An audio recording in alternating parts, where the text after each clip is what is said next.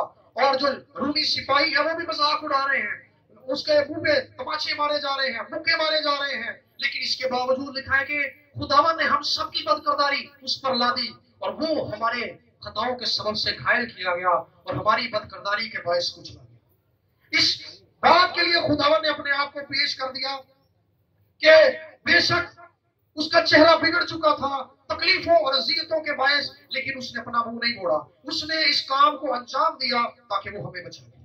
سو میرے بہنوں اور بھائیوں، یہ وقت اس بات پر غور کرنے کا وقت ہے کہ خداوند نے ہمیں بچانے کے لیے یہ اذیت صحیح ہے، یہ دکھ سہا ہے تاکہ وہ ہماری جانوں کو بچا سکے.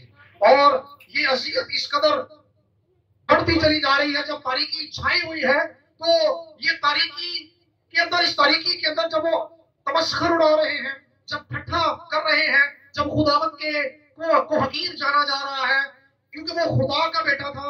ایوب کی کتاب کے 38ویں باب کے اندر لکھا ہے کہ گہری تاریکی اس کے لپیٹنے کا کپڑا تھی. تو یہ گہری تاریکی نے ایک لپیٹنے کے کپڑے کا کام کیا.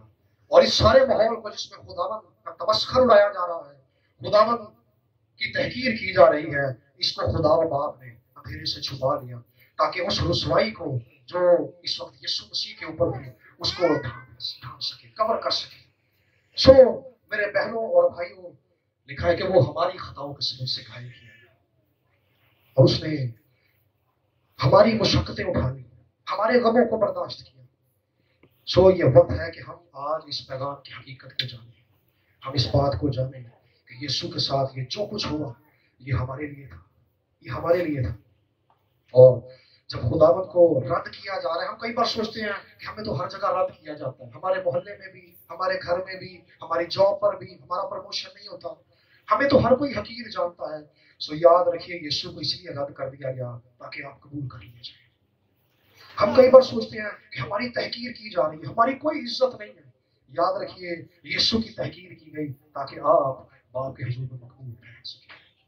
یسوع کہ لکھا ہے کہ اس نے ہماری مشقتیں اٹھا لی. کئی بار ہم مشقت اٹھا کر بہت محنت کرتے ہیں اور ہمیں اس کا حاصل کچھ نہیں ملتا. ہم سوچتے ہیں ہم نے بہت محنت کی اور ملا کچھ بھی نہیں.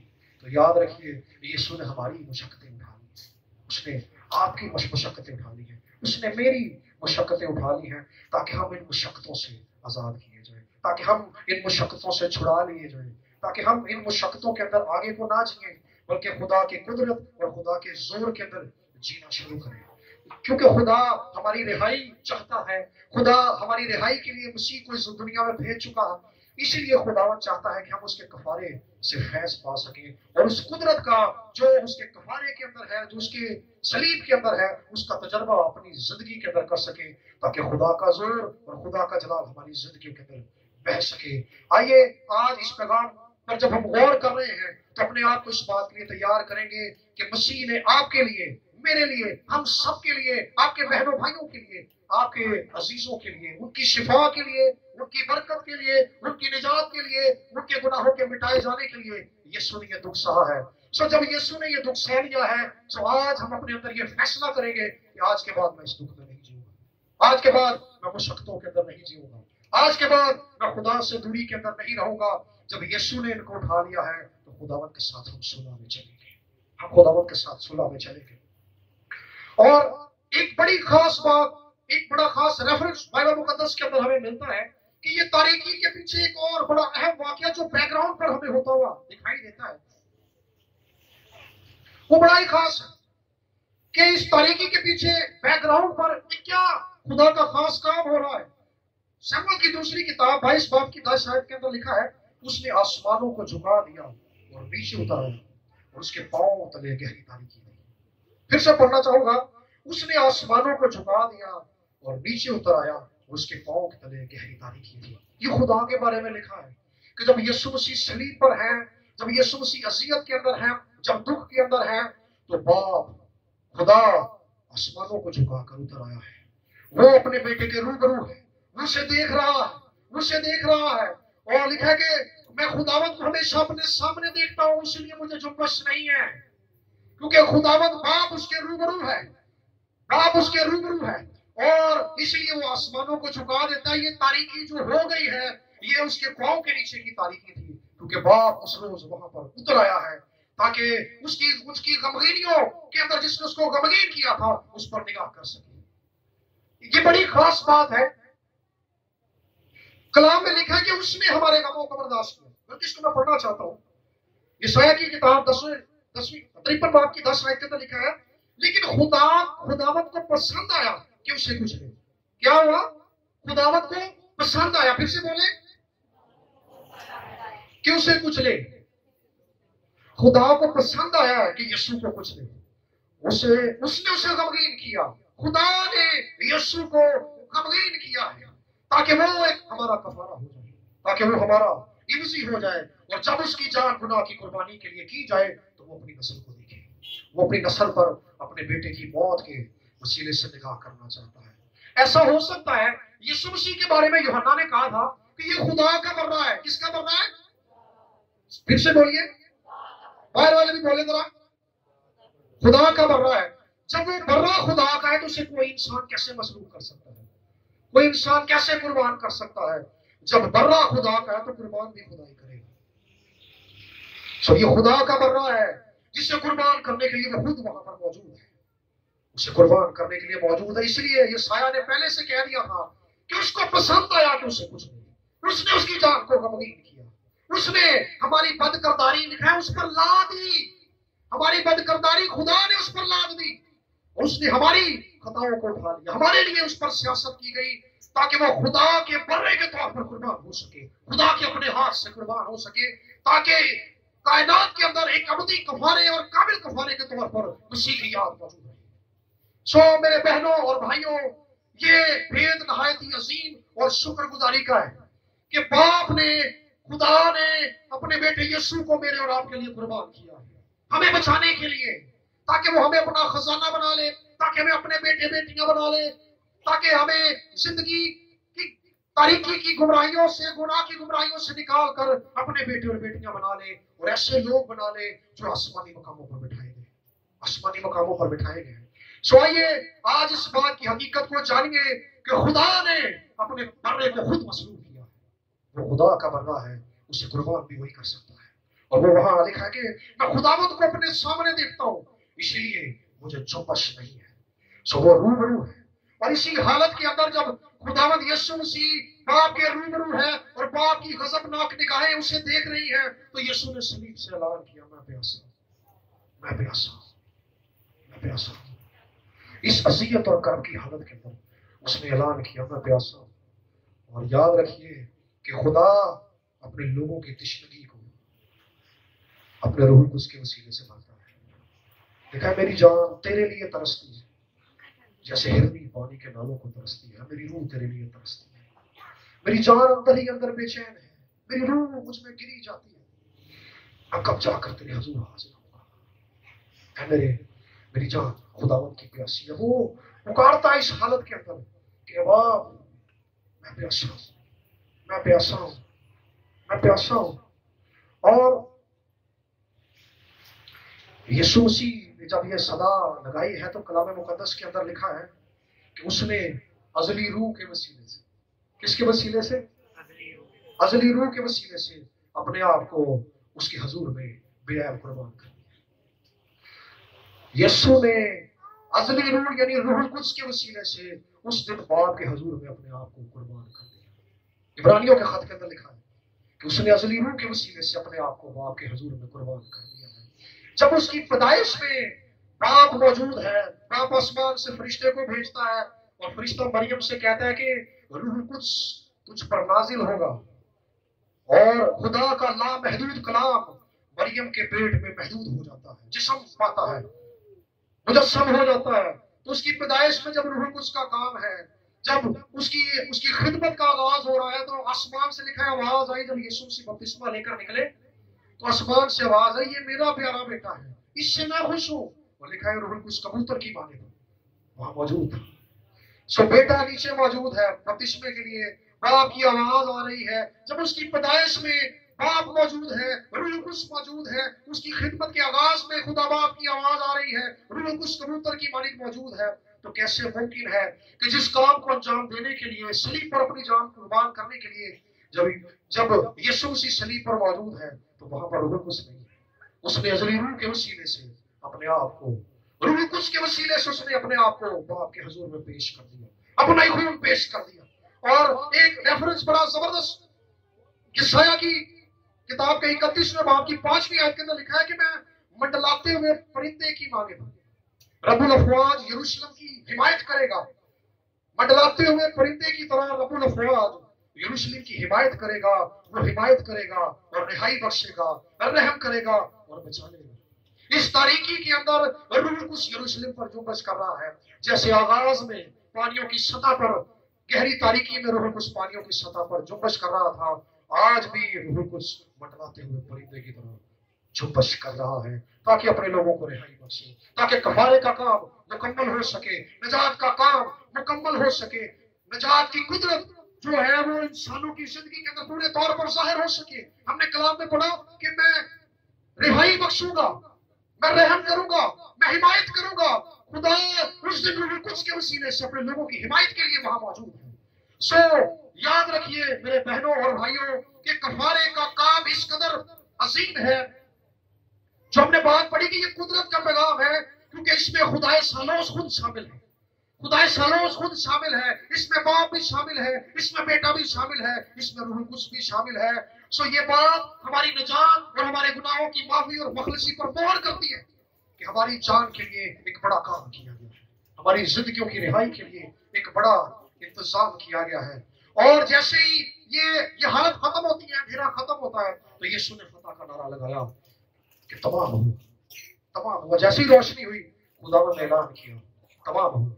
انسان پر ظلمتوں کا وقت تمام ہو گیا, ابلیس کی حکومت کا دور تمام ہو چکا, بیماریوں کا دور تمام ہو چکا, بندھنوں میں جکڑے رہنے کا, لعنتوں میں پھنسے رہنے کا دور تمام ہوا, موت کے ساتھ لڑتے رہنے کا دور تمام ہو گیا, بیماریوں میں پھنسے رہنے کا دور تمام ہو گیا, غربت کے اندر پھنسے رہنے کا دور تمام ہو گیا, اور ابلیس کے زیر سایہ زندگی گزارنے کا دور تمام ہو چکا ہے. کیونکہ مسیح نے, باپ نے, روح القدس نے, بیٹے نے ایک کامل کام کو انجام دیا ہے جس کی قدرت ہماری زندگیوں کے اندر اسی زور کے ساتھ ظاہر ہوتی ہے جب ہم اسے قبول کرتے ہیں. اور ایک بڑی خاص بات جو خداوند نے جو آخری کلمہ بولا ہے صلیب پر, خداوند نے کہا ہے کہ اے باپ میں اپنی روح تیرے ہاتھ میں سونپتا ہوں. یہ بھی ایک نشان تھا یہودیوں کے لیے. جب یسوع یہ کہہ رہے ہیں کہ باپ میں اپنی روح تیرے ہاتھوں میں سونپتا ہوں, تو لکھا ہے کہ اس نے بدن میں تو گناہ کی سزا اٹھائی. رومیو کے خط میں لکھا ہے 8ویں باب میں کہ اس نے بدن میں گناہ کی سزا اٹھائی تاکہ گناہ کے بدن کو سزا دے دے. سو جب یسوع مسیح نے بدن میں گناہ کو اٹھایا, اس لیے اٹھایا تاکہ وہ دنیا کے گناہ کو اور گناہ کے بدن کو سزا دے سکے, ہمیشہ کے لیے اسے صلیب پر لٹکا دے. لیکن پولس کہتا ہے کہ وہ روح میں راست باز ٹھہرا اور فرشتوں کو دکھائی دیا. اسی لیے وہ کہہ سکتا ہے کیونکہ وہ روح میں راست باز ٹھہرا ہے, وہ اعلان کرتا ہے باپ میں اپنی روح تیرے ہاتھوں میں سونپتا ہوں, کیونکہ وہ روح میں راست باز ہے. اس نے بدن میں گناہ کو سزا دی ہے, اسی لیے آیا تھا تاکہ وہ گناہ کے بدن کو سزا دے, لیکن وہ روح میں راست باز ٹھہرا ہے. سو جو روح میں راست باز ٹھہرا ہے اس نے ہمارے لیے جان دی ہے. اس کا کفارہ ایک کامل کفارہ ہے, اس کا کفارہ قدرت والا کفارہ ہے. سو آئیے اس کفارے کے وسیلے سے ہم اپنی زندگیوں پر آج غور کریں گے اور اس کی قدرت کے اندر آج سے چلنے کا عہد کریں گے, کیونکہ یہ کام خدائے سالوس کا ہے. یہ خدائے سالوس کا وہ کام ہے جو اس نے ہمارے لیے, میرے لیے اور ہم سب کے لیے, آپ سب کے لیے, آپ کے بیٹے بیٹیوں کے لیے, آپ کی آنے والی نسلوں کے لیے کیا ہے. تو کیا ممکن ہے کہ ہم اس سے دور رہ کر اپنی نجات سے غافل رہیں؟ تو آئیے آج ہم نے فیصلہ کرنا ہے, آج ہم نے غافل نہیں رہنا. ہم نے جتنا وقت گزار دیا اتنا کافی ہے. آج فیصلہ کیجئے کہ ہم اس قدرت کے پیغام کے اندر چلیں گے, اس قدرت کے پیغام کے اندر چلیں گے. اور بائبل مقدس کے اندر جب ہم یسوع کی پکڑوائے جانے کا واقعہ پڑھتے ہیں تو وہاں پہ پلاطوس نے اس بات کا اعلان کیا کہ میں اس میں کوئی جرم نہیں پاتا, لیکن انہوں نے کہا کہ اس کا خون ہماری اولاد پر اور ہماری اولاد کی گردن پر رہے. پھر اس نے ہاتھ بھی دھو لیے کیونکہ اس نے اقرار کر لیا تھا کہ میں اس میں کوئی جرم نہیں پاتا. لیکن جیسے یسوع مسیح پر ظلم کیا گیا, اس کو یسوع مسیح پر ظلم کیا یہودیوں نے اور اسے پکڑوا دیا, آموس کی نبوت کے مطابق اس جرم کی سزا انہیں دینی پڑے گی. آموس نے جو بات کہی کہ اس کا انجام روز تلخ سا ہوگا، میں تمہاری عیدوں کو ماتم میں بدل دوں گا۔ اس دن جب یسوع مسیح بادلوں پر آئے گا تو یہی لوگ پکار اٹھیں گے، پہاڑوں ہم پر گر پڑو، کیونکہ وہ اس بات کی حقیقت کو جان لیں گے کہ خداوند نے اسے سربلند کیا ہے، وہ اس بات کو پہچان لیں گے۔ لیکن آئیے میرے عزیز بہنوں اور بھائیوں، آج ہم اس بات کو جانیں گے کہ یسوع اس وقت تاریکی کے اندر رہا تاکہ ہم نور کے اندر چل سکیں، ہم ابدی تاریکی کے اندر نہ ڈالے جائیں۔ آئیے آنکھوں کو بند کریں گے، آنکھوں کو سب بند کر لیجیے، جو باہر بیٹھے ہیں وہ بھی، انتظامیہ والے بھی تھوڑی دیر کے لیے آنکھوں کو بند کر لیں۔ ہاللیلویا۔ اس بات پر غور کیجئے کہ یسوع نے ہمارے لیے کامل کفارہ دیا ہے، اور خدائے سالوس آپ کی نجات کے مکمل پروسیس کو کر چکا ہے۔ آپ کی نجات یقینی ہے، اس کا خون آپ کی رہائی کی ضمانت ہے۔ روح القدس ہمیں بیانے میں دیا گیا ہے تاکہ ہم اس کے وسیلہ سے زندگی پا سکیں۔ آئیے میری گزارش ہے سب بہنوں بھائیوں سے